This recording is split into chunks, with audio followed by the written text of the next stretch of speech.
In these first days of 2018, nowhere is the urgency of peace, security, and freedom being more tested than in Iran. By the thousands, Iranian citizens are taking to the streets to protest the oppression of their own government. It takes great bravery for the Iranian people to use the power of their voice against their government, especially when their government has a long history of murdering its own people who dare to speak the truth. Now the Iranian dictatorship is trying to do what it always does, which is to say that the protests were designed by Iran's enemies. We all know that's complete nonsense.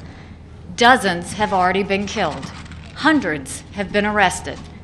If the Iranian dictatorship's history is any guide, we can expect more outrageous abuses in the days to come. The UN must speak out. In the days ahead, we will be calling for an emergency session, both here in New York and at the Human Rights Council in Geneva.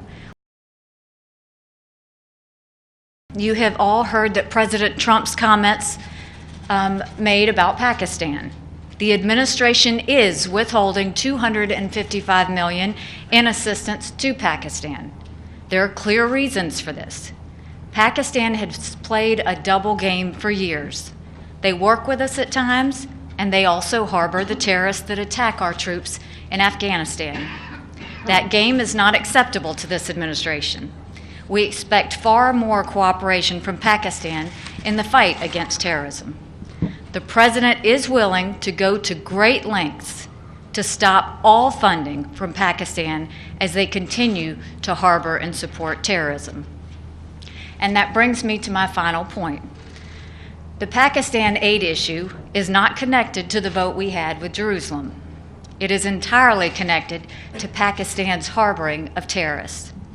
However, as I said in December, we won't forget the Jerusalem vote.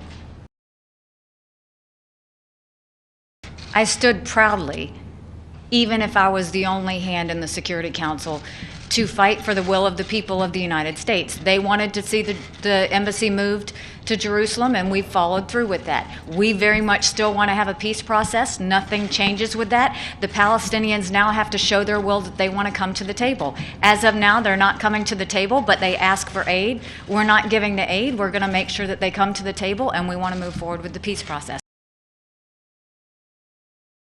I think the President has basically said that he doesn't want to give any additional funding or stop funding until the Palestinians are agreeing to come back to the negotiation table. And what we saw with the resolution was not helpful to the situation. We're trying to move for a peace process, but if that doesn't happen, the President's not going to continue to fund that situation.